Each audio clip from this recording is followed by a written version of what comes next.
Hello everyone, I am Anil Kumar, your biology teacher. Hope you are doing great. आज का जो हमारा टॉपिक है वो है मैकेनिज्म ऑफ ब्रीदिंग। ब्रीदिंग क्या चीज़ है? तो ब्रीदिंग का मतलब होता है one inspiration and one expiration. तो इंस्पिरेशन का मतलब क्या है? इनहेल, इनहेल एयर, और एक्सपिरेशन का मतलब एक्सहेल एयर। तो जनरली जो है इनहेल करते हैं हम ऑक्सीजन, ठीक है, और दूसरी गैसेस भी होती है, बट ट्रांसपोर्टेशन जो है केवल ऑक्सीजन का होता है। एंड एक्सहेल करते हैं कार्बन डाइऑक्साइड। तो एक बार इनहेलिंग एक बार एक्सहेलिंग होती है, तो उसको बोलते हैं हम ब्रीदिंग।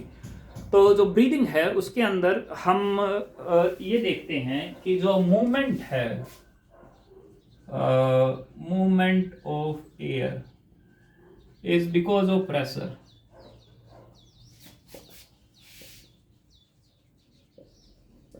अगर कहीं पे हाई प्रेशर हो तो वो एयर कहां पे जाएगी? लो प्रेशर हो जहां पर एयर हो वहां पे, है ना? क्लियर सी बात है। तो इट्स लाइक अ डिफ्यूजन। तो इसका मतलब जो ब्रीदिंग है वो की जाती है डन बाय डिफ्यूजन प्रोसेस।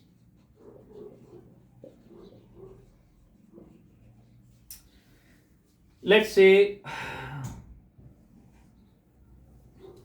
ये हमारे दो लंग हैं,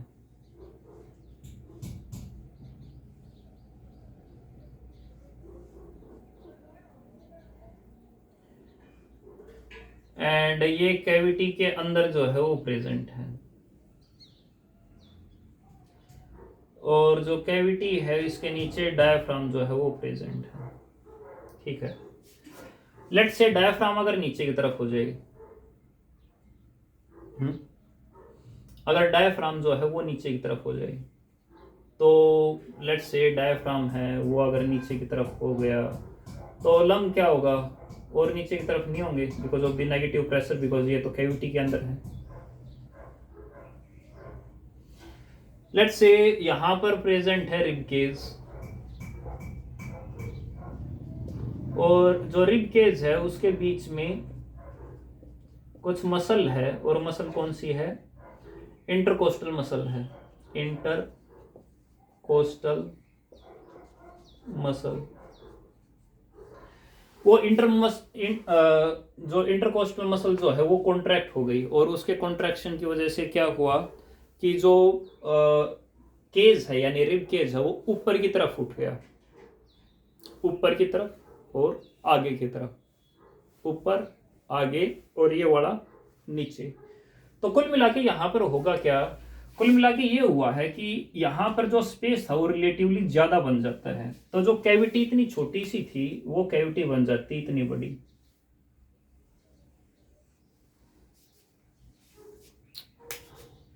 ये छोटी कैविटी थी, अब ये बड़ी कैविटी बन गई। तो मुझे ये बताओ, प्रेशर बढ़ा या घटा? ये इतनी छोटी सी जगह थी, अब यहाँ पे देखो, अब ये जगह जो है ज्यादा हो गई।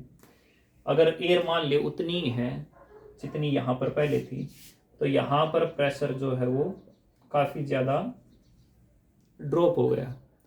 तो जब प्रेशर यहाँ पर काफ़ी ज़्यादा ड्रॉप हो गया, तो अगर ये कनेक्टेड है किसके साथ में? ऊपर ट्रैकिया है एंड माउथ लंग से अगर ये कनेक्टेड है, तो अल्टीमेटली एयर कहाँ से कहाँ चली जाएगी? अंदर की तरफ चली जाएगी, है ना? और ये जब तक एयर जो है जाती रहेगी, जब तक कि इसका प्रेशर जो है इक्वल नहीं हो जाता बाहर के प्रेशर से अंदर के प्रेशर से। तो यानी कि हमारे अंदर प्रेशर जो है वो चेंज होता है, और वो प्रेशर कैसे चेंज होता है? डायफ्राम के नीचे जाने और जो रिब केज है उसके ऊपर और आगे उठने की वजह से। कैविटी ज़्यादा होती है, प्रेशर कम हो जाती है। जो ये प्रेशर बनता है यानी कि प्रेशर डिक्रीज होता है, उसको कहते हैं नेगेटिव प्रेशर, जिसकी वजह से हवा जो है वो खिंच जाती है। अब लेट्स से उल्टा काम हो जाए,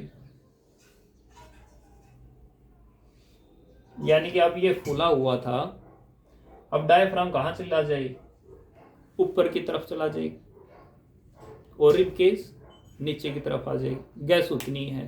तो फिर क्या होगा, जो अल्टीमेटली जो स्पेस है वो कम हो जाएगा, और जब स्पेस कम हो जाएगा तो प्रेशर बढ़ेगा या घटेगा, प्रेशर बढ़ जाएगा ना, क्योंकि एयर है उसके अंदर और स्पेस जो है वो कम कर दिया, तो प्रेशर बढ़ता है। अब जो प्रेशर जो है वो बढ़ने की वजह से एयर यहाँ से लंग से यहाँ पर जाती है, फिर यहाँ पे, एंड अल्टीमेटली माउथ के थ्रू या फिर हमारा जो नोज है उसके थ्रू जो है बाहर जो है निकल जाती है। ठीक है, so the basic fundamental concept is कि जो ब्रीदिंग है उसके अंदर इंस्पिरेशन एक्सपिरेशन जो है वो होती है, एंड जो गैसेस जो है यानी कि एक्सचेंज जो है, exchange of gases occur due to pressure difference।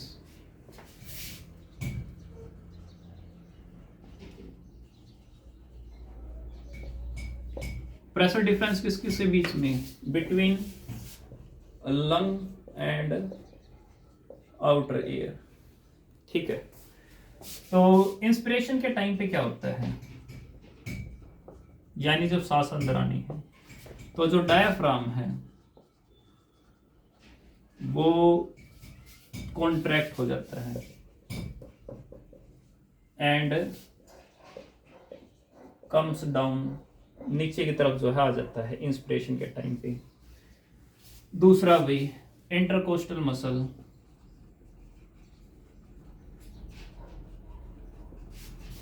वो इंटरकोस्टल मसल क्या करती है, कॉन्ट्रैक्ट करती है and pull rib cage upward and outward. Stomach की कुछ मसल भी काम कर सकती है डिपेंडिंग अपॉन कि वो किस टाइप का जो इंस्पिरेशन जो हम करने लग रहे हैं। अगर हम इंस्पिरेशन फोर्सफुली करने लग रहे हैं तो जो स्टमक की मसल जो है वो रिलैक्स हो जाती है, जिसकी वजह से स्पेस जो है वो बढ़ता है। ओवरऑल इफेक्ट क्या होता है, ओवरऑल इफेक्ट जो थोरेकिक कैविटी है, थोरेकिक cavity space increases and intrapulmonary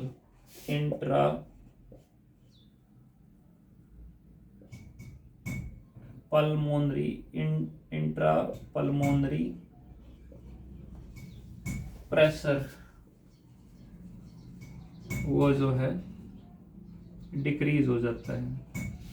तो जो आउटसाइड एयर जो होगी वो कहाँ जाएगी, नोज के अंदर, नोज से नेजल पैसेज, नेजल पैसेज से कहाँ जाएगी बताएं, फेरिंग्स के अंदर,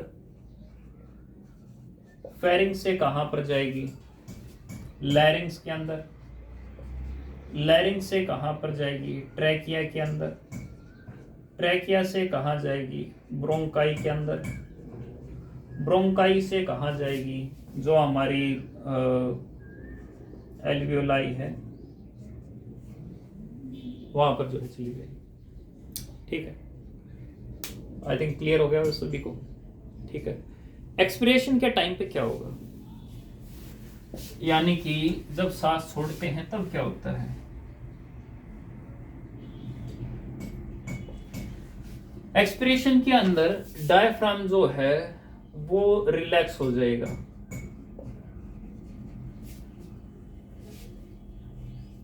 एंड वो रिस्टोर हो जाएगा अपवर्ड, ऊपर की तरफ आ जाएगा। इंटरकोस्टल मसल, कुछ एक्सटर्नल कोस्टल मसल होते हैं, कुछ इंटरनल कोस्टल मसल होती है। जो एक्सटर्नल वाली होगी वो रिलैक्स हो जाएगी रिलैक्स हो जाएगी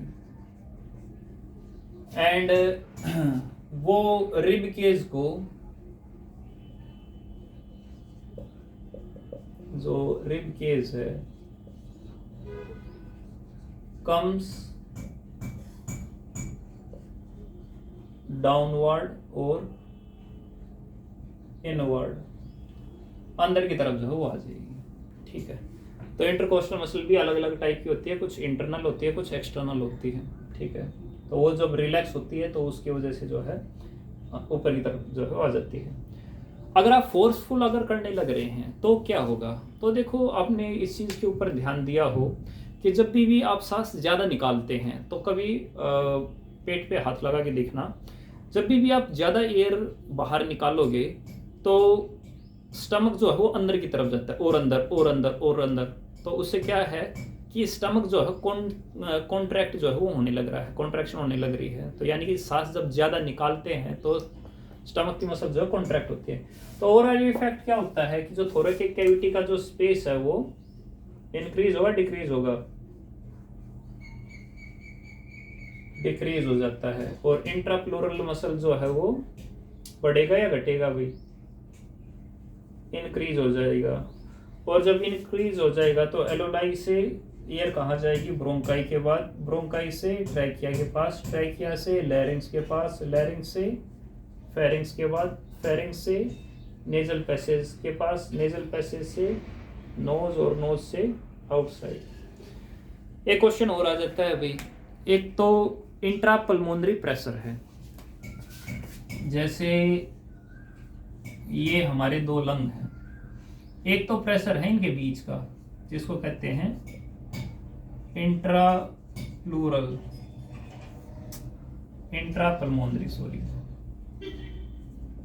पल्मोनरी प्रेशर। एक इसके चारों तरफ प्लूरल मेम्ब्रेन है,